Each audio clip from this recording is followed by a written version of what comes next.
जल्दी से recording start हो जाए। हाँ, ओके, चलिए। हाँ हाँ, बता दीजिए कहाँ तक हो गया था। टॉपिक का नाम तो छोड़ रहा हूँ। अच्छा, यहीं से मेरे ख्याल से पढ़ना है आपके लिए, केटीजी से। क्वेश्चन कर लिए थे, यस सर। एक सब क्वेश्चन कर लिए थे ना? बताइए, याद है कि अभी यस तक सर। में? हाँ, ओके।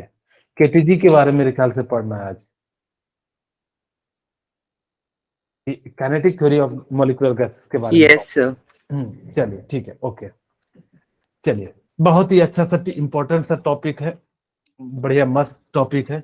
ठीक है, इससे जो है आप लोगों को सीधे सीधे जो है क्वेश्चन आपको देखने के लिए मिलेंगे। 1 मिनट।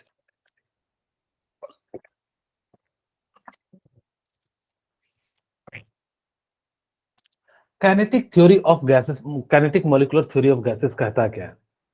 ठीक है, काइनेटिक का मतलब होता है यानी कि उसके अंदर एनर्जी, लेकिन आपको मूवमेंट के टर्म में यानी कि स्पीड के टर्म में यानी कि क्या करना है, यानी कि बताना है। ये आपको याद रखना है, यहां से आपके लिए काफी ज्यादा जो है यानी कि इंपॉर्टेंट टॉपिक अब शुरू होने वाला है। मैं बता रहा हूं कि इन सब जगह से जो नीट में पूछते हैं ना, सीधे सीधे ऊपर ऊपर से ही क्वेश्चन पूछ लेता है। आप लोग ध्यान से मेरी बातें सुनना और यानी कि जो है उसका यूज करना। ठीक है, देखो, कहता है पहला पॉस्टुलेट ऑफ केटीजी क्या कहता है? केटीजी का मतलब क्या हो गया? Kinetic theory of gases.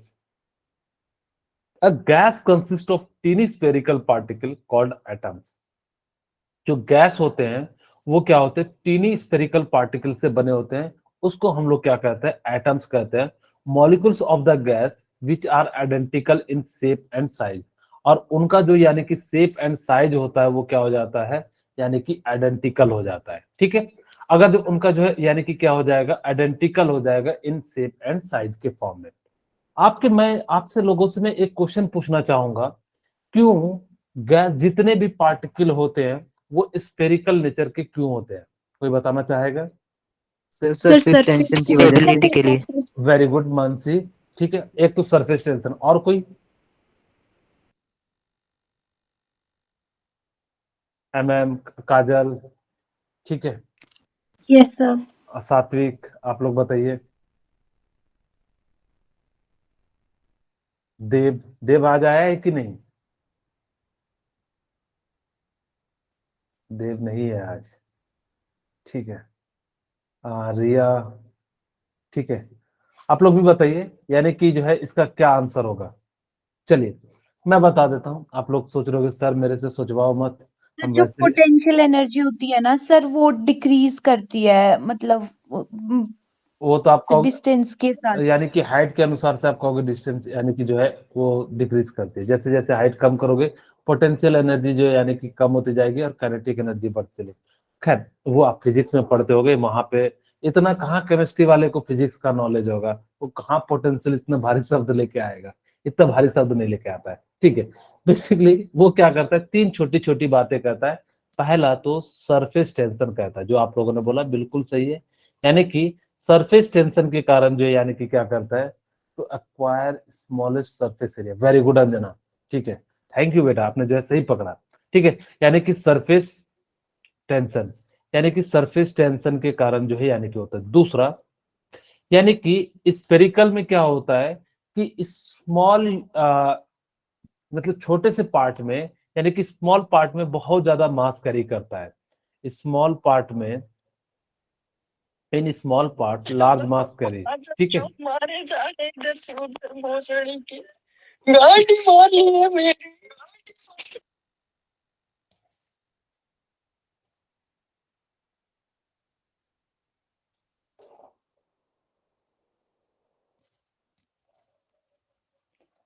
कौन था नाम जानते हैं उसका? सर साहिल। साहिल ठाकुर।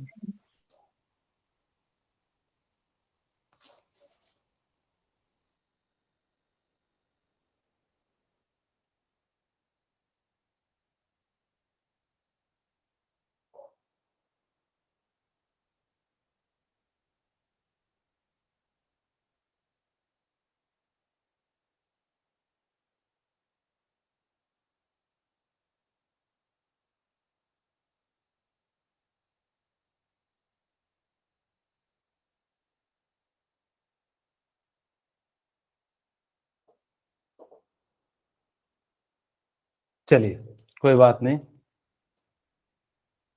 छोटी छोटी बातें होती रहती है, आप लोग टेंशन नहीं लीजिएगा। ठीक है, कि जिंदगी में है तो यानी कि कुछ ना कुछ प्रॉब्लम आती रहती है। चलिए कोई बात नहीं, मैंने लेफ्ट कर दिया है, अगर जब फिर भी अगर जो ज्वाइन होता है तो आप एक बार बता देना, ताकि कि जो है मैं उसको रिमूव कर सकूं। एक्चुअली साहिल ठाकुर इस क्लास को तो था, मैंने जो है एक्सेप्ट करते समय इतना तो ध्यान दिया। चलिए कोई नहीं, ठीक है, यानी कि आपके पास क्या हो जाएगा, एक तो पहला तो यानी कि क्या हो जाता है, यानी कि सरफेस टेंशन हो जाता है। दूसरा आपके पास क्या हो जाता है, इन स्मॉल, अच्छा इससे पहले तो नहीं हो रहा था ना मेरे ख्याल से, नो सर। अच्छा सडनली ऐसा होने लगा ना। ओके, पिछले मैंने भी 1 हफ्ते की 2 हफ्ते लिया तो उसमें कोई प्रॉब्लम नहीं आ रही थी, और इससे पहले भी नहीं आ रही होगी। चलिए कोई नहीं, कई बार जो है, सर ये साहिल नहीं था, वो ना डॉट वाला था जो कि,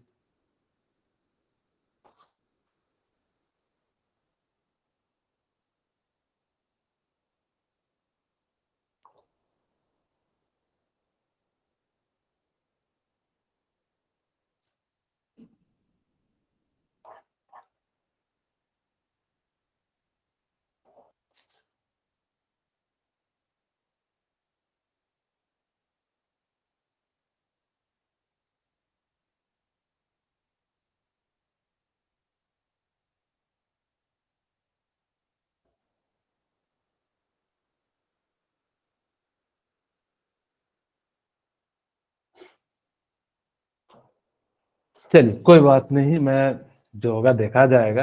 अरे लाइफ है, इतनी भी क्या टेंशन लेना।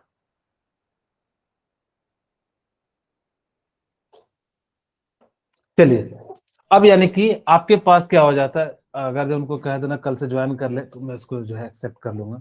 यानी कि सरफेस टेंशन यानी कि क्या हो जाएगा, यानी कि जो है इसका सरफेस टेंशन के कारण जो इसका स्पेरिकल होता है। दूसरा, इन स्मॉल रीजन यानी कि क्या हो जाएगा,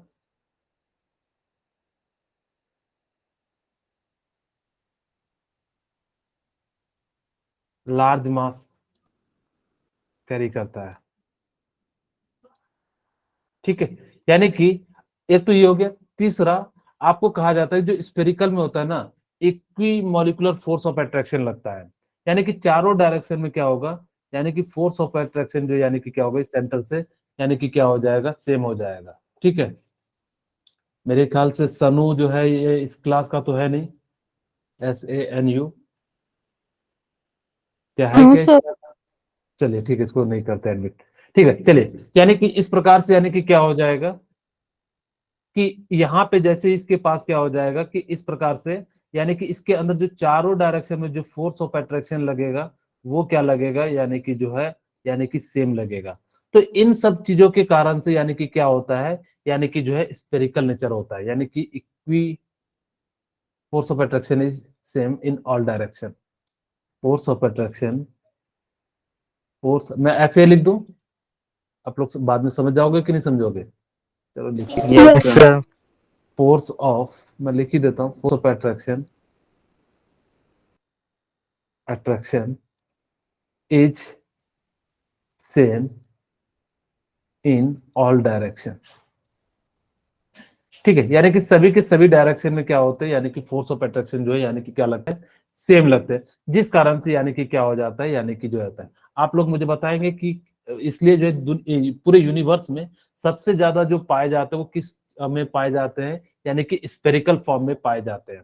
ठीक है, यानी कि वो किस फॉर्म में पाए जाते हैं, यानी कि स्पेरिकल फॉर्म में जो है यानी कि पाए जाते हैं। आपका सेल जो है यानी कि किस फॉर्म में पाया जाता है, आप बताइए, आपका जो सेल है वो किस फॉर्म में पाया जाता है, बताइए। Spherical? हाँ वेरी गुड, यानी कि Spherical. स्पेरिकल फॉर्म में पाया जाता है। इसका रीजन यही होता है, यानी कि जो है इक्वल, चारों के चारों जो है डायरेक्शन में इक्वल न्यूट्रिशन सबको जो है सप्लाई कर सके, ताकि कि जो है आपका चारों तरफ जो है प्रॉपर तरीके से डेवलप हो सके। ठीक है, इसीलिए हम लोग यानी कि क्या है, हम लोग जो यूज करते हैं। 1 मिनट, ठीक है, यानी कि आपके पास क्या हो जाएगा। चलिए एक जरा से मिस्टेक हो जाने के कारण देखो कितना समय बर्बाद हो गया। अब मुझे बताओ कि इन दोनों में से कौन सही है। अंशुल ठाकुर, सानू, आपको स्क्रीन दिख रही होगी। सर ये तो दोनों ही नहीं है शायद हमारी क्लास के। छोड़ो, आज मैं इसको एक्सेप्ट ही नहीं करता हूं। ठीक है, यानी कि अब आपके पास क्या हो जाएगा, postulate या assumption of KTG. अब the volume occupied by the particles is negligible in comparison to the total volume of the gas. ये बात ध्यान से सुनना, ठीक है। अब मैं किसी को एक्सेप्ट नहीं करूंगा, अगर किसी को लगा मुझे डाउट तो मैं म्यूट करके पढ़ा दूंगा मैं, लेकिन एक बार रिस्क ले रहा हूं, कोई बात नहीं, ठीक है। मान लो कि ये बड़ी बात, अच्छी सी बात मैं बताने जा रहा हूं, आप लोग ध्यान से सुनना, पुरानी बातें छोड़ दो, ठीक है, नई बातों को सीखो। अरे क्यों टेढ़ा बन रहे हो, ठीक है। ये मान लो कि कोई कंटेनर है, ठीक है, ये क्या है, हमारे पास कंटेनर है। अब मुझे बताना कि इस कंटेनर के अंदर मैंने इसको कवर कर दिया ताकि कि गैस जो है बाहर ना निकले, ठीक है। लोग जो है क्लास के अंदर लोग बाहर करते हैं और हम लोग यहाँ अंदर करके फिर जो है भगाते हैं, ठीक है, कई तरीके की जो प्रॉब्लम है। खैर, यहाँ पे देखो, यानी कि गैस के पार्टिकल है, ठीक है, यानी कि गैस के क्या है, पार्टिकल है, पूरे भरे पड़े हैं। अब मैंने क्या करा, इन सभी गैस के पार्टिकल को मैंने क्या करा, एक छोटे से जगह पे रख के जो है यानी कि क्या कर दिया, कंप्रेस कर दिया। दोनों कंटेनर का वॉल्यूम सेम ही समझना, यहाँ पे बनाने में मैंने भले जो है थोड़ा बहुत अंतर किया है। अब मैंने सारे को क्या किया, यानी कि इस छोटे से पार्ट में यानी कि क्या कर दिया, ला के रख दिया। अब यानी कि ला के रख दिया तो वही कहता है, the volume occupied the particle is negligible in comparison to the total volume of gas. ये जो वॉल्यूम है ये क्या है, टोटल वॉल्यूम ऑफ गैस है। क्या है, टोटल वॉल्यूम ऑफ गैस है, ठीक है। ये जो वॉल्यूम है, गैस वॉल्यूम ऑफ पार्टिकल है, ये वॉल्यूम ऑफ क्या है, यानी कि पार्टिकल्स है। यानी कि ये क्या हो गया, यानी कि वॉल्यूम ऑफ पार्टिकल्स हो गया। अब यानी कि आपके पास यानी कि क्या हो गया कि इस प्रकार से, यानी कि ये जो वॉल्यूम है ना गैस के पार्टिकल का, अब ऐसे समझो कि मान लो कि आपके पास क्या है कि आप लोगों ने हीलियम का जो है छोटे छोटे जो है आप लोगों ने देखा होगा जिसमें गाना गाते हैं, तो वहां पे लोग जो है यानी कि क्या करते हैं, वो उसको जो है खींच लेते हैं, या बैलून में भी देखे कि कहते हैं खींचने के लिए, जितना ज्यादा खींचोगे तो यानी कि वॉइस क्या हो जाएगा, चेंज हो जाएगा। और जैसे वॉइस चेंज हो जाएगा यानी कि आप क्या कर सकते हो, यानी कि वो छोटी सी पाउच है, आपने उसको रूम में खोल दिया तो पूरा रूम के वॉल्यूम हो गया, लेकिन वो रूम के कंपैरिजन में जो छोटा सा सिलेंडर है या जिसके अंदर आपने हीलियम गैस या कोई भी गैस भरी है, वो क्या हो जाएगा, बहुत ही छोटा हो जाएगा। मेरे ख्याल से इतनी सी बात आपको समझ में आई या नहीं आई। Yes sir. हाँ, यानी कि आपके जो है यानी कि क्या हो जाएगा कि इस प्रकार से हम लोग क्या कर सकते हैं, यानी कि आपके अनुसार से यानी कि जो वॉल्यूम ऑफ पार्टिकल्स हो जाएगा और वॉल्यूम ऑफ गैस के कंपैरिजन में क्या हो जाएगा, बहुत ही छोटा हो जाएगा। इस बात को याद रखना, जब मैं रियल गैस का डेरिवेशन कराऊंगा तो वहां पे आपको मैं प्रूफ करके भी दिखाऊंगा, ठीक है। अब यानी कि आप लोगों को याद रखना। अब देखो दूसरा क्या कहता है, gaseous molecules are always in random motion. यानी कि जो गैसियस मॉलिक्यूल्स होते हैं ना वो रैंडम मोशन करते रहते हैं। जैसे रैंडम मोशन का मतलब क्या है, यानी कि आपके पास सपोज कीजिए मेरे पास क्या है, अविनाश ठाकुर तो इसी का है ना, हाँ चलिए, यानी कि आपके पास ये क्या है, यानी कि ये पार्टिकल है और यहां से यानी कि क्या हो गया, ये हो गया, ठीक है, ठीक है। अब यानी कि आपके पास क्या हो गया कि ये पार्टिकल है मान लो, अब ये जब पार्टिकल है तो यानी कि क्या होगा, यहां से जाके इस कंटेनर में टकराएगा, ठीक है। अब ऐसा तो नहीं कह सकते ना कि ये पार्टिकल भाई तू एक्स डायरेक्शन में जा, तू वाई डायरेक्शन में ही जा, नहीं कह सकते। ये किसी भी डायरेक्शन में जा सकता है, एक्स में, वाई में, जेड में, जिस इसकी इच्छा हो, यानी कि जिस डायरेक्शन में क्या हो सकता है, यानी कि जाने का, यानी कि जा सकता है। वही वो कहता है कि gaseous molecules are always in random motion and collide with each other and with the wall of container। यानी कि क्या होगा, वो क्या करेगा, यानी कि किसी भी डायरेक्शन में जाएगा, या तो आपस में टकरा जाएगा या फिर वो क्या हो जाएगा, यानी कि वॉल पे टकराएगा। जैसे बहुत सारे गैस होते तो हो सकता था कि ये पार्टिकल जो है यानी कि क्या होता, यहाँ पे बहुत सारे पार्टिकल है, अब ये बहुत सारे पार्टिकल ये गैस से भी टकरा जाते और ये गैस से टकरा के यहाँ आ जाते, यानी कि आपस में भी टकरा सकते हैं और सीधे सीधे वॉल पे भी जा सकते हैं, ठीक है। यानी कि इस प्रकार से यानी कि क्या हो जाएगा कि ये जो है सारी चीजें जो है हो जाती है। ठीक है, चलिए ये पॉइंट, सेकंड पॉइंट क्लियर है कि नहीं है? आप लोगों को किन्हीं को कोई दिक्कत हो तो बता दीजिए। Okay, thank you. Yes. Okay, चलिए यानी कि है, अब देखो यानी कि कोलिजन पर्सपेक्टिव, यानी कि ये देखो जैसे मैंने आपको समझाया कि ये जो पार्टिकल्स है यानी कि क्या होगा कि ये आपस में भी टकरा सकते हैं या फिर क्या हो सकते हैं वाल में भी, यानी कि कंटेनर के जो वाल है उसके अंदर भी टकरा सकते हैं। और जब ये कोलिजन इसके अंदर भी टकरा सकते हैं तो जिस कारण से आपको ये बता रहा है, ये जो है देखो वाल है और ये गैसेस पार्टिकल है, अगर जो टकराएगा तो यानी कि कहाँ आ जाएगा, इस पे जो आके स्ट्राइक करेगा या अमंग द मॉलिक्यूल्स में जो है वो क्या कर सकता है, यानी कि स्ट्राइक कर सकता है। इसका देखो तीसरा जो है सबसे इंपॉर्टेंट, बहुत ही इंपॉर्टेंट है, याद रखना, pressure is due to the collision of the particle with the wall of container.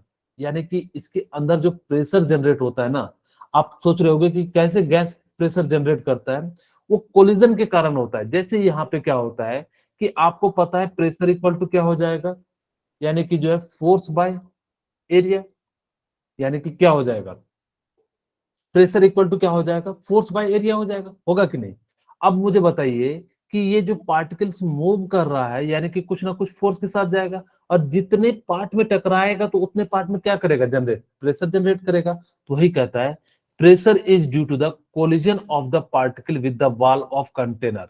यानी कि क्या हो जाएगा, जब ये कोलाइड करते हैं, यानी कि जब ये पार्टिकल्स वॉल के साथ, तो वहां पे क्या करते हैं, प्रेशर जनरेट करते हैं। लेकिन अगर आइडियल गैस कंडीशन होगी तो इलास्टिक कोलिजन होगा। इलास्टिक कोलिजन का मतलब है क्या, आप कोई बता सकते हैं इलास्टिक कोलिजन का मतलब क्या होता है? Momentum और kinetic energy conserved. Very good Ritesh, ठीक है, यानी कि जो है बिल्कुल सही बात है। ये कहाँ पे कहा जाता है, फिजिक्स में कहा जाता है, बिल्कुल सही बात है। इसको अब फिजिक्स वाले, केमिस्ट्री वाले को कहाँ समझ में आएगा, मोमेंटम, काइनेटिक एनर्जी, पता नहीं क्या क्या और चीजें होती है। ठीक है, हम लोग इसको क्या कहते हैं, केमिस्ट्री की दुनिया में इसको कहते हैं कि जितना एनर्जी पहले था उतना ही एनर्जी क्या होगा, टकराने के बाद होगा। इसी चीज को हम लोग क्या कहते हैं, इलास्टिक कोलिजन कहते हैं, जिसको फिजिक्स में क्या कहते हैं, मोमेंटम कंजर्व होना चाहिए, काइनेटिक एनर्जी कंजर्व होना चाहिए। ये फिजिक्स वाले कहते हैं। केमिस्ट्री वाले क्या कहते हैं कि इनिशियल में जितनी एनर्जी थी उतनी ही एनर्जी क्या होनी चाहिए, आफ्टर कोलिजन होनी चाहिए। इस चीज को हम लोग क्या कहते हैं, यानी कि जो है, यानी कि इलास्टिक कोलिजन कहते हैं। मेरे ख्याल से कोई बड़ी बात नहीं, आप लोगों को समझ में आ गया होगा। ये पॉइंट समझ में आया या नहीं आया?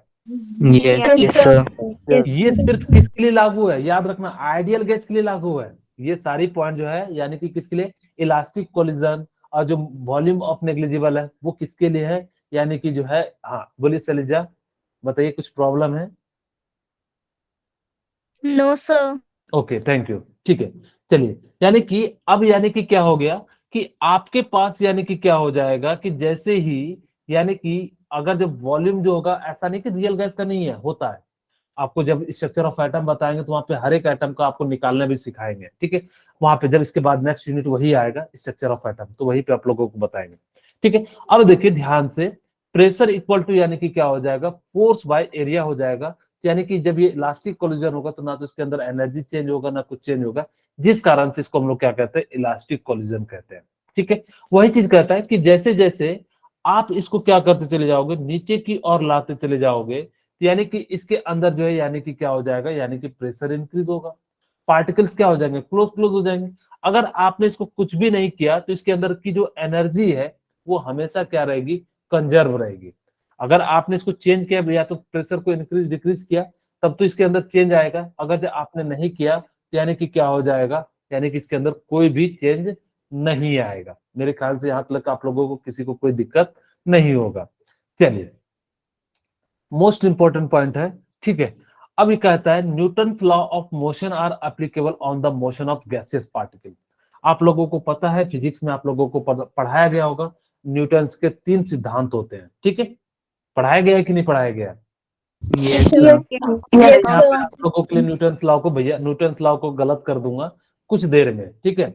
यानी कि जो है हम लोग क्या करेंगे, यानी कि जो है, अच्छा वंशिका इसी क्लास की ये बच्ची है, हाँ एक मिनट आप लोग देख लीजिए, Vanshika, yes sir. Yes sir. Yes, sir.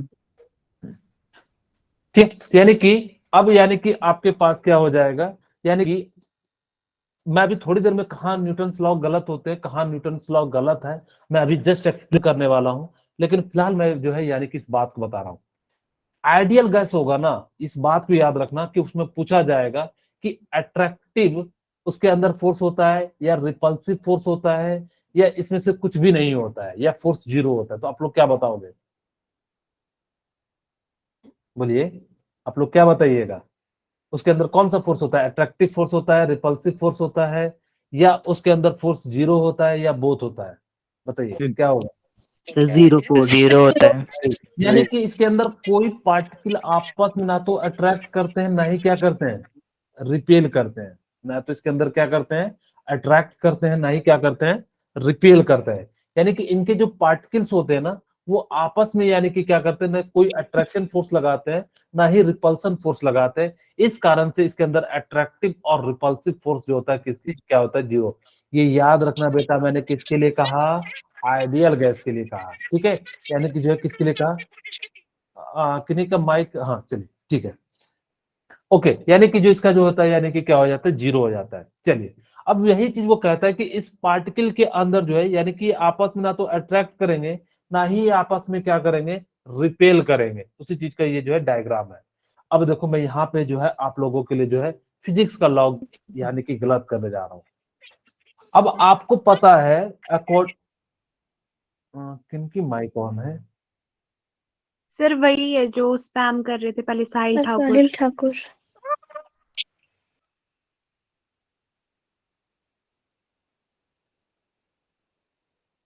Okay, चलो मैंने म्यूट कर दिया है। अब मैं पढ़ा लेता हूँ, ठीक है। यानी कि आपके पास यानी कि क्या हो जाएगा कि हमारे पास यानी कि क्या हो जाएगा कि मैं जो यहाँ पे न्यूटन्स लॉ को यानी कि क्या करने जा रहा हूँ, यानी कि जो है गलत करने जा रहा हूँ। अब जैसे हमने क्या करा कि यहाँ पे सपोज कीजिए कि मेरे पास क्या हो गया कि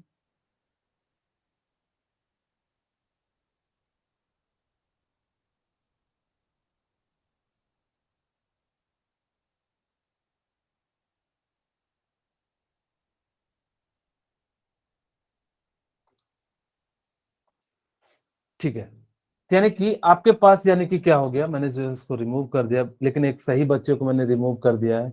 बड़ा दुख होता है जब कोई सही बच्चा जो है रिमूव हो जाता है जो गलत के कारण। साहिल ठाकुर, उसमें मैंने ध्यान नहीं दिया कि वो रिमूव हो गया था और वो बेचारा बचा रह गया। मैंने पूछने से भी क्या करोगे, अब उसकी आईडी ब्लॉक हो जाएगी तो बड़ी दिक्कत हो जाएगी। ठीक है, अभी भी है क्या साहिल ठाकुर? सर अभी लेफ्ट किया। No sir. अरे यार,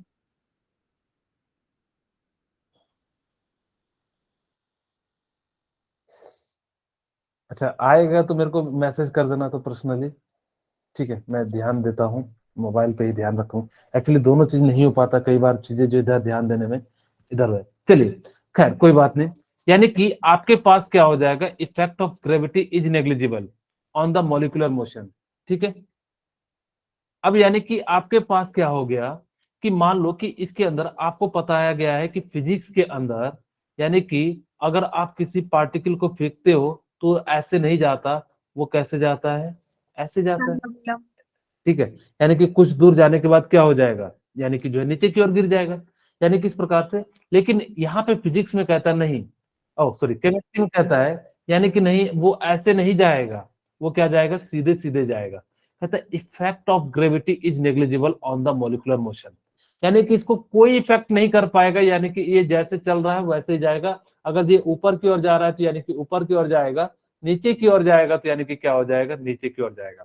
आपको मैं बता दूं, न्यूटन्स जो भैया का लॉ है वो बड़े ऑब्जेक्ट के लिए एप्लीकेबल है, छोटे ऑब्जेक्ट के लिए नहीं एप्लीकेबल है। जहां भी छोटा ऑब्जेक्ट आएगा, न्यूटन्स भैया का लॉ जो है यानी कि क्या हो जाएगा, गलत हो जाता है।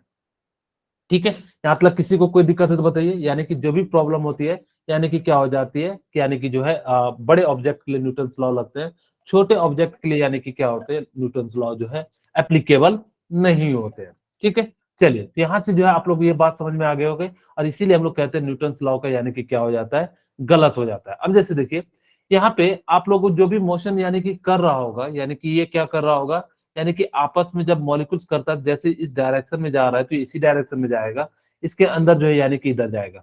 अब इसके अंदर ना तो आपस में जो फोर्स लगता है, ना ही इसके अंदर क्या होता है, यानी कि आपस में रिपल्सिव फोर्स लगता है। जबकि आपको न्यूटन ने कहा है कि यानी कि एवरी बॉडी के बीच में एक्शन एंड रिएक्शन जो है होते रहता है, जबकि यहाँ पे ऐसा नहीं होता है।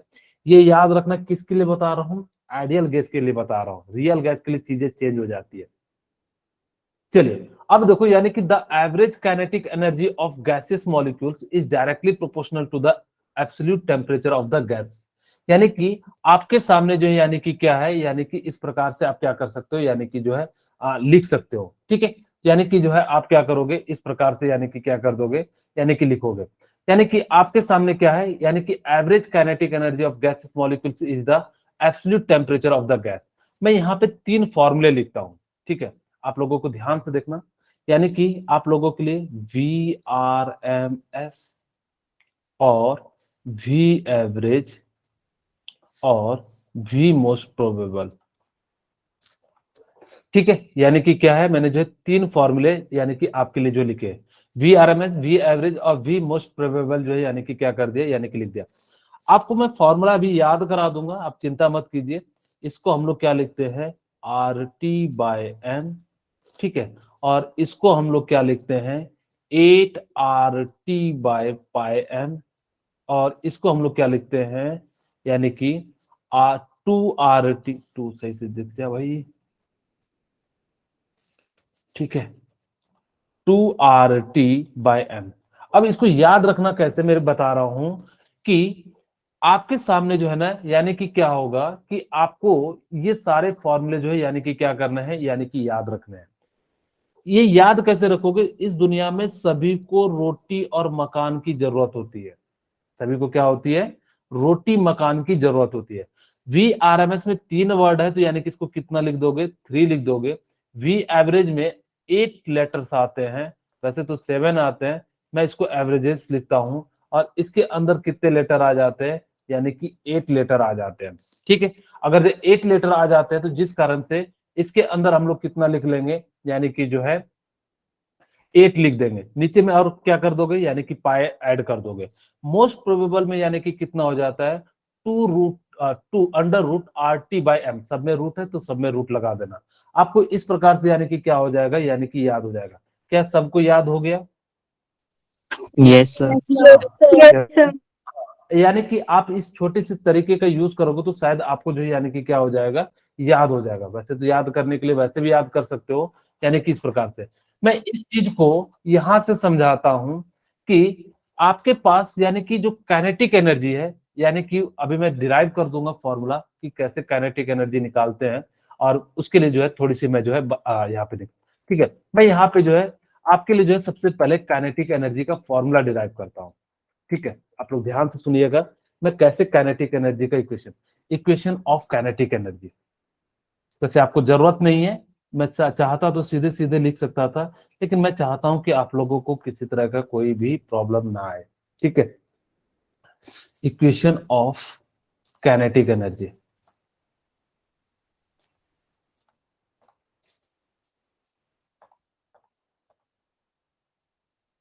ठीक है। आपके पास जो काइनेटिक एनर्जी का जो इक्वेशन होता है ना, पीवी इक्वल टू क्या हो जाता है, 1/3 मनु का स्क्वायर हो जाता है, ठीक है। यानी कि क्या हो जाता है, आप इसको याद कैसे रखोगे, यानी कि जो इक्वेशन ऑफ काइनेटिक एनर्जी जो हो जाती है वो क्या हो जाता है, पीवी इक्वल टू 1/3 मनु का स्क्वायर हो जाता है।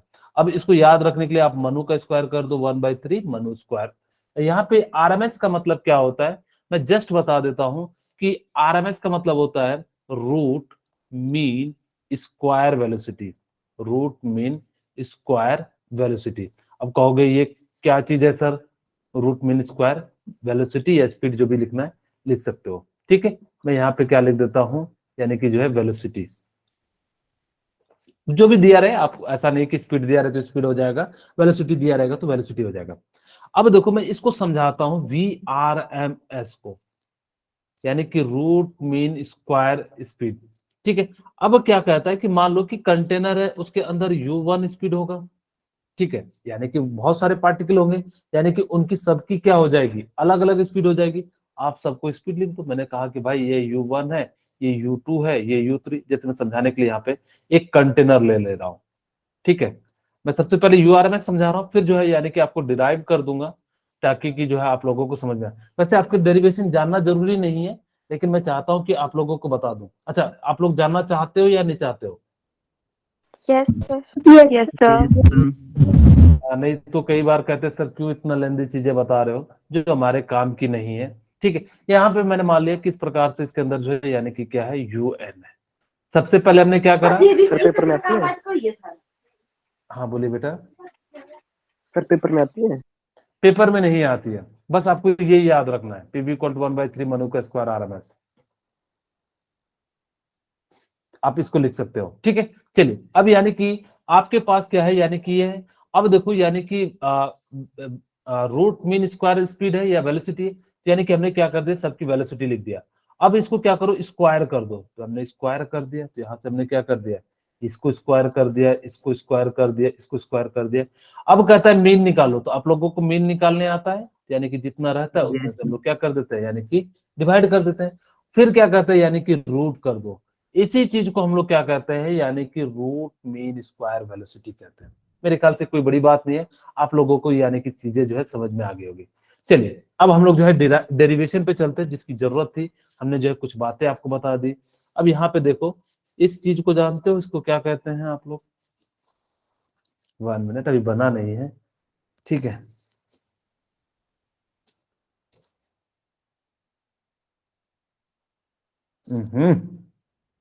क्या हो गया आज? थोड़ा सा 1 मिनट,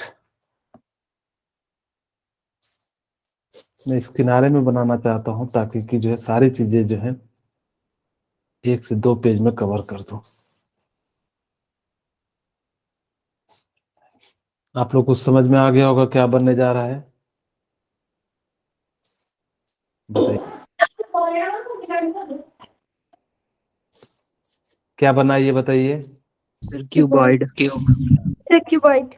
मैं यहाँ पे क्यूब बनाना चाह रहा था, भले क्यूबाइड बन गया है, ठीक है। आप लोग समझ लेना कि सारी लेंथें क्या है, यानी कि जो है डिफरेंट है, ठीक है।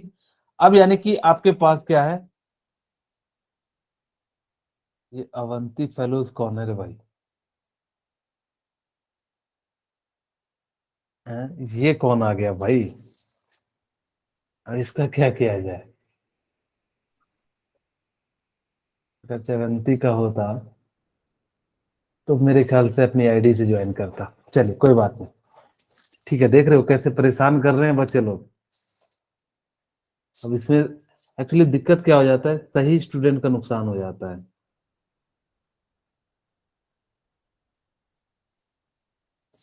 ठीक है, जैसे टेढ़ा क्यूबाइड बना, इसको मैं मान लेता हूं कि एक्स है, ये मान लो कि ये पार्टिकल्स है, ठीक है। अब ये पार्टिकल्स है तो मैं यहाँ पे जो है वाल दिखा देता हूं आप लोगों को क्लियरिटी लाने के लिए।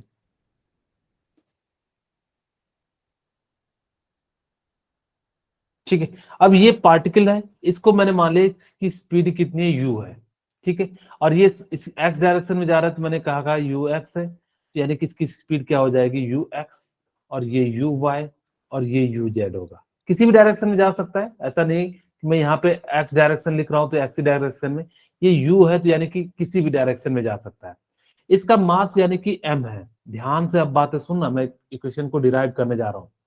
अब देखो मेरे को बताना कि ये क्या होगा, इस वाल पे टकराएगा, ऐसा नहीं करना सर ये खाली है पार हो जाएगा क्या, नहीं। कई बच्चे बोलते सर ये तो खाली है पार हो जाएगा। इसको मैं कवर कर देता हूँ आप लोगों के लिए ताकि कि आपको समझ में आ जाए, यानी कि इससे पार नहीं होगा। ये जाएगा, इससे टकराएगा, ठीक है, यानी कि एम मास है तो यानी कि क्या हो जाएगा, इससे टकरा जाएगा। अब मुझे बताओ कि मैंने जो यहाँ से यहाँ का डिस्टेंस मान लिया एल, ठीक है, यानी कि क्या मान लिया एल, और इसकी वेलोसिटी मैंने मान लिया यू एक्स, ठीक है। चलिए यहां तक तो किसी को कोई दिक्कत नहीं है। मुझे बताओ कि इनिशियल मोमेंटम कितना होगा, आप लोगों ने फिजिक्स में पढ़ा, mvx। यानी कि MUX, ठीक है। अब फाइनल मोमेंटम कितना हो जाएगा, यानी कि माइनस, एक बार इधर से टकराएगा, एक बार इधर से टकराया, टकराने के बाद क्या हो जाएगा, रिटर्न हो जाएगा, होगा कि नहीं होगा? अब ये यस रिटर्न सर। हो जाएगा तो यानी कि कैसा हो जाएगा, माइनस माइनस mvx। MUX हो जाएगा। मैं एक्स के टर्म में ले रहा हूँ, अगर जब आप लोग फिजिक्स में एमवी के टर्म में लेते हो, एक्चुअली क्या होता है ना कि वी के टर्म में लेते हैं तो यानी कि उसमें जो है ना वेक्टर क्वांटिटी आ जाती है। खैर वेक्टर क्वांटिटी हमें भी लेनी चाहिए, लेकिन हम लोग जो है केमिस्ट्री वाले ठहरे, उतना कौन जो है, हम लोग तो सीधे सीधे काम से मतलब रखते हैं। आप लोगों को काम का तरीका पता होना चाहिए। ऐसा नहीं कि मान लो कि जो है आप लोग नीट की तैयारी कर रहे हो और 2 साल की जगह 3 साल में रिजल्ट लाओ, नहीं। वो केमिस्ट्री में चल जाता है, लेकिन आप लोगों को यानी कि फिजिक्स में कहा जाता है नहीं भाई, आपको ऐसा पाथ चलना है जिससे जो है आपको 2 साल के अंदर अंदर ही मिल जाए, यानी कि 11th 12th के दौरान ही आपको कॉलेज मिल जाए। ठीक है, तो हम लोग यहाँ पे बात कर रहे हैं यानी कि अब चेंज इन मोमेंटम क्या हो जाएगा, यानी कि अब यानी कि इसको जो है माइनस कर दोगे, इसको माइनस कर दोगे, तो यानी कि हम अगर मैग्नीट्यूड की बात करेंगे तो यानी कि कितना हो जाएगा, 2 mu x हो जाएगा। होगा कि नहीं होगा, यहाँ तक किसी को Yes, sir. ठीक है। अब यानी कितना हो गया, मुझे बताओ टोटल डिस्टेंस कितना ट्रेवल करेगा। एक बार एल इधर जाएगा, एक बार वापस एल आएगा उस पोजीशन तक, यहाँ तक 12 हाँ 12. 12 हो गया। यानी कि Oh, इन्होंने डिस्टेंस कितना ट्रेवल किया, 2l डिस्टेंस ट्रेवल कर लिया। ठीक है, अब मुझे बताइए कि अगर मैं इस पार्टिकल को मैं ऐसे लिखूं कि ये स्पीड है।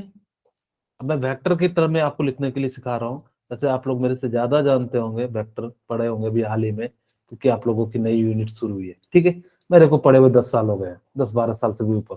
खैर, इसको स्पीड मैंने मान लिया u, तो इसकी स्पीड क्या हो जाएगी ux, इसकी स्पीड क्या हो जाएगी uy, इसकी स्पीड क्या हो जाएगी uz हो जाएगी। ठीक, you. अब देखिए, अगर मैं कहूं u की जो स्पीड हो जाएगी uxi plus U Y J cap plus U Z K cap, ऐसे लिखते हैं। एक्स को आई कैप से लिखते हैं, वाई को जे कैप से लिखते हैं, जेड को हम लोग क्या लिखते हैं, के कैप से लिखते हैं, यानी कि वेक्टर क्वांटिटी में।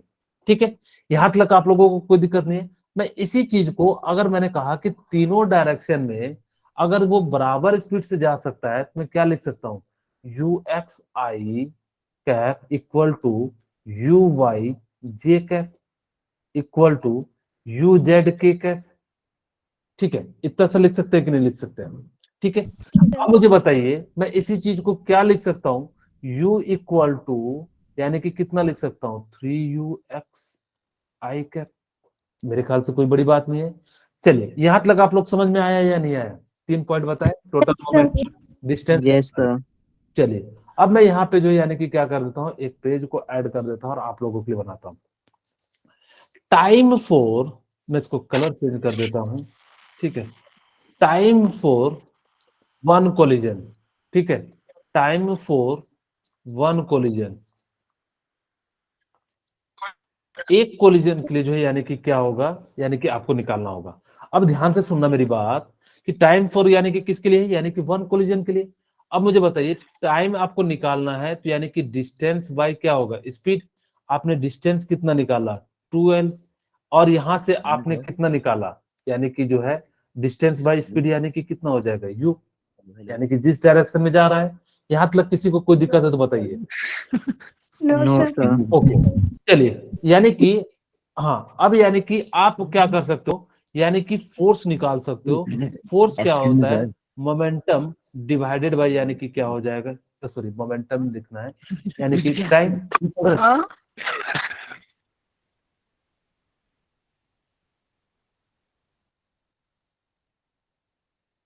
ठीक है,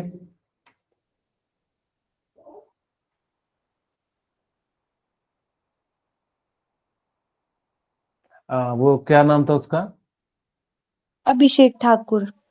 ओके।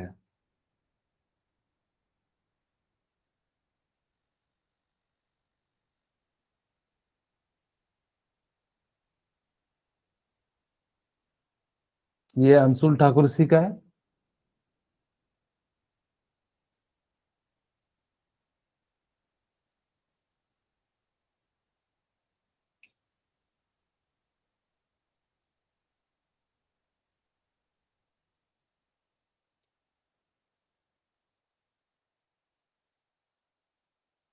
अविनाश, आप सही स्टूडेंट हो ना, अविनाश प्लीज थोड़ा सा रिप्लाई कीजिए, कोऑपरेट कीजिए मुझे। अविनाश ठाकुर, मैं आप ही से पूछ रहा हूँ।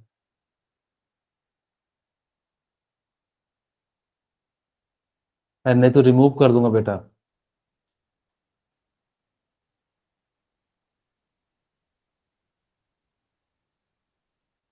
अविनाश ठाकुर, मेरे ख्याल से ये लड़का सही है ना? Yes, sir. Yes sir. वो तो लेफ्ट कर चुका है ना।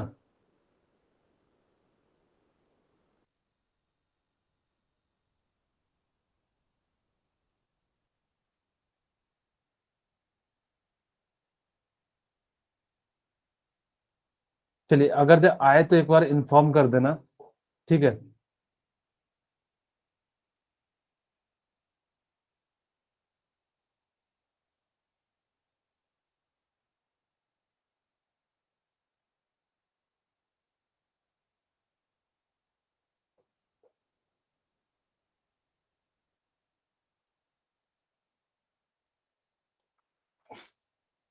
चलिए, मैंने रिमूव कर दिया है।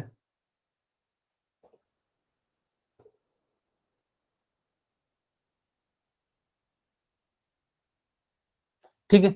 अब यानी कि आपके पास यानी कि क्या हो जाएगा कि इस प्रकार से यानी कि क्या करना है कि अब यानी कि फोर्स आपको क्या करना है, यानी कि निकालना है। ठीक है।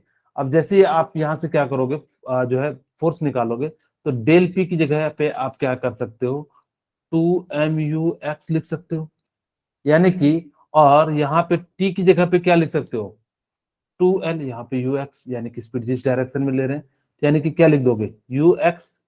अब मैं इस चीज को क्या लिख सकता हूं, मैं यहाँ पे जो है इस पार्ट में जो है यानी कि क्या कर देता हूँ, लिख देता हूँ, ये ux ऊपर चले जाएगा, तो यानी कि क्या हो जाएगा, 2mu square x divided by 2l, और 2l से 2l क्या हो जाएगा, कैंसिल आउट हो जाएगा, तो यानी कि कितना हो जाएगा, यानी कि m square x into L.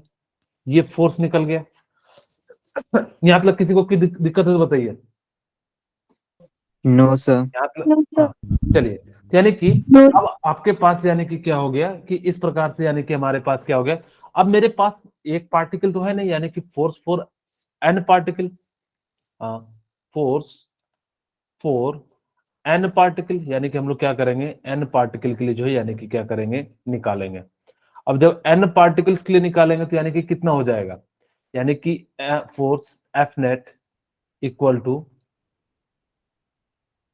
F net equal to क्या हो जाएगा, M U square 1x plus M U 2 square x, और इसी तरह से सो ऑन चलते चले जाएगा, यानी कि क्या हो जाएगा, M U square N square X हो जाएगा। अब यानी कि इतना हो गया, और डिवाइडेड बाय यानी कि क्या है, एल है सब में, तो एल लिख दो, एल है। ठीक है। अब यहां से देखो एम बाय एल कॉमन ले लें, यानी कि क्या हो जाएगा, एम बाय एल हमने क्या कर लिया, यानी कि कॉमन ले लिया, यानी कि यहां से क्या हो जाएगा, यू स्क्वायर एक्स वन में इस प्रकार से लिख देता हूं ताकि कि आपको भी देखने में अच्छा लगे, यानी कि यू एक्स टू का स्क्वायर प्लस सो ऑन यानी कि क्या हो जाएगा, यू स्क्वायर एन, और ये भी कितना हो जाएगा, सॉरी एक्स इंटू एन हो जाएगा। ठीक है, थोड़ा सा स्पेलिंग देख लेना, स्पेलिंग क्या कहता हूँ, लेटर को देख लेना, ये एक्स है और ये एन है। ठीक है, दोनों एक ही टाइप लग रहे होंगे, यानी कि इस प्रकार से। अब मैं चाहता हूं कि इसको यू आर एम एस के टर्म में ले जाऊं, यानी कि मैं इसको एन से डिवाइड कर देता हूं, एन से मल्टीप्लाई कर देता हूं। ठीक है, यानी कि इस प्रकार से कर दिया। इस टर्म को हम क्या लिख सकते हैं, यानी कि यू आर एम एस, यानी कि यहां से क्या लिख सकता हूं, एम एल, और इसको मैंने क्या लिख दिया, U square X R M S. ठीक है, अब यानी कि कितना हो जाएगा, इंटू एन हो जाएगा। ठीक है, मैं नेक्स्ट पेज में इसको ऐड कर देता हूं, यानी कि एफ नेट इक्वल टू क्या हो गया, एम, यही है, यानी कि एम बाय एल। ठीक है, यानी कि कितना हो गया, U square R M S into N, और ये एक्स वाला टर्म है तो यानी कि एक्स लिख दिया। अभी आपको मैंने बताया था u इक्वल टू क्या हो जाता है, 3 टाइम ऑफ यू एक्स हो जाता है आई के टर्म में, तो यानी कि यू एक्स की जगह पे क्या लिख सकते हो, u/3 लिख सकते हो, क्योंकि मेरे को एक्स डायरेक्शन में तो नहीं पता ना, किसी भी डायरेक्शन में हो सकता है, तो यानी कि मैं क्या लिख सकता हूँ, एफ नेट, यानी कि क्या हो जाएगा, एफ नेट इक्वल टू क्या हो जाएगा, एम बाय एल की जगह वही लिख देंगे और इसकी जगह पे हम लोग क्या लिख देंगे, U square R M S. अब ये आर एम एस तो आर एम एस ही रहेगा, लेकिन खाली एक्स की जगह पे हम लोग क्या करेंगे, यू बाय 3 कर देंगे, इनटू यानी कि डिवाइडेड बाय 3 इनटू क्या हो गया, एन हो गया। यानी कि यहां से आप क्या लिख सकते हो, यानी कि एफ नेट की जो वैल्यू आ गई, यानी कि क्या हो गई, M N U square R M S आ गया डिवाइडेड बाय एल आ गया। लेकिन आपको तो चाहिए पीवी के टर्म में, यानी कि पीवी प्रेशर इक्वल टू क्या हो जाता है, फोर्स बाय एरिया, होता है कि नहीं होता है। यानी कि फोर्स आपने यहाँ पे कितना लिखा, यानी कि मैं जो pressure equal to force by area कर देता हूं, और जैसे हमने किया तो यहां से कितना हो जाएगा, M N U square R M S और डिवाइडेड बाय एल, और ये डिवाइडेड बाय कितना हो जाएगा, सॉरी 3L होगा, ये 3 है, ठीक है, तो यानी कि 3L हो गया। और यहाँ पे जैसे 3L हो गया तो यानी कि कितना हो जाएगा, नीचे में L स्क्वायर हो जाएगा। अब मैं इसी चीज को ऐसे लिख सकता हूं, P equal to M N U square R M S divided by 3L cube, ये L नीचे आ जाएगा तो यानी कि क्या हो जाएगा, क्यूब। L क्यूब की जगह पे आप क्या लिख सकते हो, यानी कि M N U square R M S और डिवाइडेड बाय क्या हो जाएगा, एल की जगह पे वी, एल क्यूब की जगह पे क्या लिख सकते हैं, वी, और इसी चीज को हम इधर ले जाएंगे यानी कि क्या हो जाएगा, पीवी इक्वल टू 1/3 मनु का स्क्वायर आर एम एस, ठीक है। यानी कि आप इस प्रकार से जो है यानी कि याद रख सकते हो, ठीक है। किसी को कोई दिक्कत हो तो बताइए, ये बस आपको याद नहीं रखना है आपके लिए, हाँ, ये बस बेसिकली मैंने आपको जो है बता दिया ताकि कि जो है आपको जो है समझ में आ जाए, ठीक है। यानी कि किसी को कोई दिक्कत हो तो बता दीजिए, ठीक है। ओके चलिए, अब यहाँ पे मैं जो है एक और चीज बताता हूँ, काइनेटिक गैस इक्वेशन, ठीक है।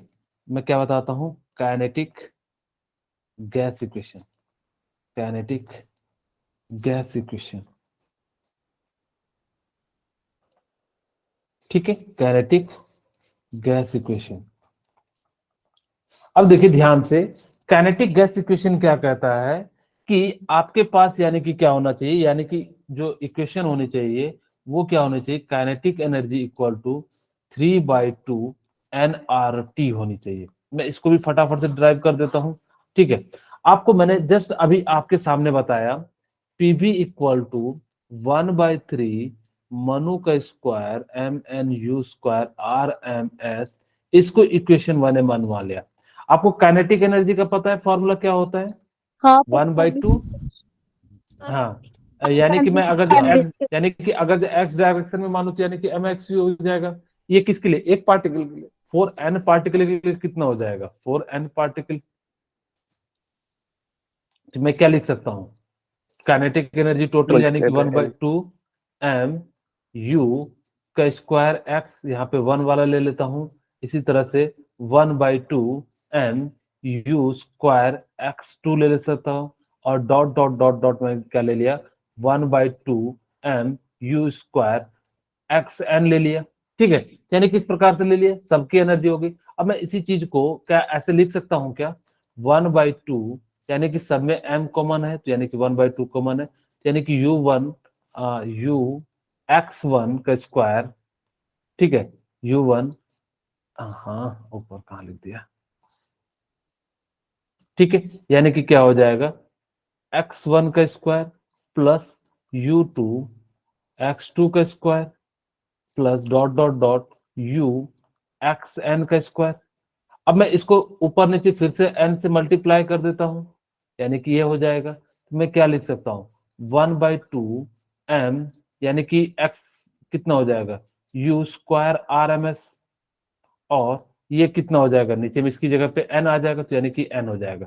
इसको इक्वेशन मैंने क्या मान लिया, 2 मान लिया। इसको मैंने क्या मान लिया, इक्वेशन जो है 2 मान लिया।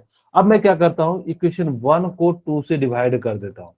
आपको इक्वेशन 1 पता है, यानी कि पीबी, और नीचे में काइनेटिक एनर्जी इक्वेशन 2 के लिए इसकी जगह पे हम लोग क्या लिखेंगे, 1/3 मनु का स्क्वायर आर एम एस, ठीक है, और नीचे में क्या लिख दोगे, 1/2 M U square R M S into N, और ये सारी टर्म कट जाएंगे तो यहाँ से क्या बच गया, PV equal to kinetic energy, और ये क्या हो जाएगा 2/3, ये ऊपर चले जाएगा, और काइनेटिक एनर्जी निकालनी है तो यानी कि क्या हो जाएगी, इसको मैं इधर कर देता हूँ, 3pv इक्वल टू क्या हो जाएगा 2 टाइम्स ऑफ काइनेटिक एनर्जी, और काइनेटिक एनर्जी इक्वल टू क्या हो जाएगा 3/2pv, और आपको पता है पीवी की जगह पे हम क्या लिख सकते हैं nRT, यानी कि यहाँ से क्या लिख दिए 3/2 nRT।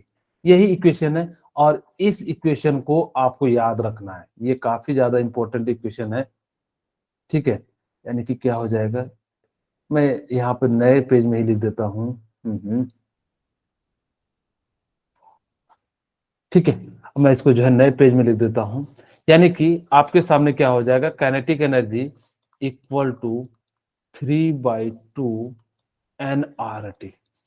अगर मैं निकालूं 1 मोल के लिए for 1 mole, kinetic energy for 1 mole, मैं कल की क्लास में क्वेश्चन कराऊंगा, लेकिन मैं तीनों चीजें जो है आपको भी क्लियर कर दे रहा हूं। यानी कि 1 मोल के लिए निकालेंगे तो क्या हो जाएगा, कोई बताना चाहेगा कितना हो जाएगा, 3/2 RT हो जाएगा, ठीक है। अब यही यहाँ पे ना एक साइंटिस्ट बैठे थे, उनका नाम था बोल्टमैन। उन्होंने क्या करा, मैं इसी चीज को यहाँ पे बना देता हूं, उन्होंने कहा कि बोल्टमैन कांस्टेंट की बात करते हैं, बोल्टमैन कांस्टेंट, ठीक है। यानी कि हम लोग बात करते हैं बोल्टमैन कांस्टेंट की। अब देखो बोल्टमैन ने कहा कि भाई नहीं, आप ना ये 1 मोल के लिए नहीं निकालो, यानी कि किसके लिए निकालो, एक मॉलिक्यूल्स के लिए निकालो, यानी कि किसके लिए निकालो, एक मॉलिक्यूल्स के लिए निकालो। अगर एक मॉलिक्यूल्स के लिए निकालोगे तो यानी कि कितनी हो जाएगी, आपको पता है, यानी कि 1 मोल की एनर्जी काइनेटिक एनर्जी 3/2 RT है, यानी कि एक पार्टिकल की एनर्जी कितनी हो जाएगी 3/2 RT डिवाइडेड बाय Na। किन्हीं को कोई दिक्कत हो तो बताइए, ठीक है। अगर किन्हीं के मन में कोई दुविधा हो तो आप लोग बता दीजिए, ठीक है। ये बात समझ में आई या नहीं आई? Yes sir. Yes, sir. हाँ, मैंने कहा कि इन्होंने बोल्टमैन ने कहा कि आप ना एक पार्टिकल की काइनेटिक एनर्जी निकालो। तो हमने कहा कि भाई ये तो 1 मोल के लिए निकाला, अगर n मोल होता तो यानी कि 3/2 nRT होता। हमने कहा कि भाई मेरे को कितने मोल के लिए निकालना है, 1 मोल के लिए, तो यानी कि n की जगह 1 रख देंगे तो 3/RT। अब मैं नहीं 1 मोल नहीं, मैं चाहता हूं कितने के लिए, 1 पार्टिकल्स के लिए, 1 के लिए। तो हमने कहा कि भाई 1 मोल की एनर्जी इतनी है, तो अगर मैं कहूं कि 1 मोल की एनर्जी इतनी है, यानी कि 3/2 RT, तो इसकी जगह पे 6.022 इंटू 10⁻23 पार्टिकल का कितना हो जाएगा, इसको डिवाइड कर देंगे, जिसको हम लोग क्या लिखते हैं Na, यही तो लिखते हैं। तो यानी कि इसी चीज को हम लोग क्या लिख देते हैं Na। तो Na के लिखने के लिए हम लोग क्या करेंगे, यहाँ से Na से डिवाइड कर दोगे, यानी कि क्या हो जाएगा 3/2 RNA/T। अब देखो ये R भी कांस्टेंट है, N भी कांस्टेंट है, तो इसको सॉल्व करते हैं तो यानी कि कितना आ जाता है 1.38 इंटू 10⁻⁻23 इंटू T हो जाता है, ठीक है। मैं यहाँ पे के भी लिख देता हूं ताकि कि आप लोगों को याद रहे, ठीक है। यानी कि केबी की जो वैल्यू हो जाएगी, यानी कि केबीटी, और केबी का मतलब क्या हो गया, बोल्टमैन कांस्टेंट हो गया, ठीक है। यानी कि क्या हो गया, बोल्टमैन कांस्टेंट हो गया। अब देखिए, यानी कि इस केबी की जो वैल्यू होती है ना, वो याद रखना 1.38 इंटू 10⁻⁻23 होती है। अब चाहो तो मैं निकाल के दिखा देता हूं, आर आप कितना ले लो 8.314, और यहाँ पे जो है यानी कि कितना हो जाएगा 6.022 इंटू 10⁻23। ये ऊपर जाएगा तो माइनस हो जाएगा, और यहाँ से सॉल्व करोगे तो 1.38 आ जाएगा। तो यानी कि इस प्रकार से यानी कि क्या कर सकते हो, यानी कि निकाल सकते हो। आज हम लोगों ने यानी कि जो है थ्योरी वाला पार्ट पढ़ा। कल की क्लास में, अच्छा एक बात बताइए कि आप लोग कल अगर जल्दी आ सकते हैं क्या? Yes. हाँ ठीक है, मैं कल देखो आपकी क्लास 8 बजे से रख लेता हूँ, ताकि आप लोगों का जो है 2 दिन में जो है कवर हो जाए, ठीक है। ठीक है, तो मैं आपको लिंक भेज दूंगा, तो आप लोग ज्वाइन कर जाना, ठीक है। अगर जो किन्हीं को कोई दिक्कत है तो यानी कि जो है आप बता दीजिए, ठीक है। चलिए, तो मैं आज की क्लास यहीं पे रखता हूँ, ठीक है। कल फिर आप लोग जो है फिर से ज्वाइन हो जाइए, ताकि हम लोग अच्छे क्वेश्चन के साथ जो है आप लोगों को प्रीवियस ईयर के क्वेश्चन कराऊंगा, ठीक है। ओके, तो आप लोग फटाफट से नेक्स्ट क्लास में जुड़ जाइए, क्योंकि आप लोगों का शायद नेक्स्ट क्लास है। Thank you sir. Good night sir. हाँ, गुड